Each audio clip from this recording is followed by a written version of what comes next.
I told him when we decided to build the barn, I said, well, this is my dream barn. I don't ever want to do this again. And he said, well, make sure you get it just the way you want it. It's not like you just go out and hire somebody and build a barn. Anybody that thinks that that's what they're doing is in for, I think, a rude awakening, because it's very complex. Horses like to bite on things, they stumble into things, they kick things.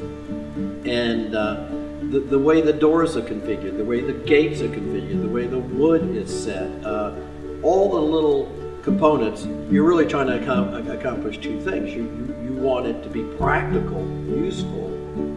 It is a barn after all, but you really want the appointments to be attractive at the same time. One of our dreams was just to have a place that we call the compound. We have family all over the United States, and I traveled too much as a child.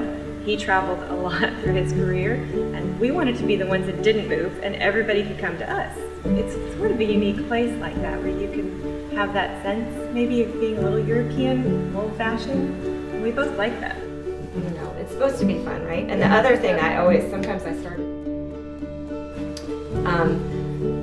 your home has to work for you. When you're working for your home, then you got to change things up. Because if you're spending more time working for your home, then you have a problem. You need to change that. I think the final goal is that it's a reflection of the people that you love. It's a reflection of yourself. It's a reflection of your passion.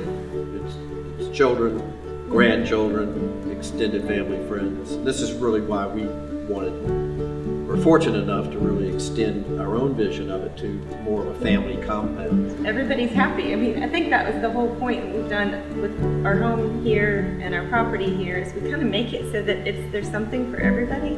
Again, so you don't have to go anywhere else.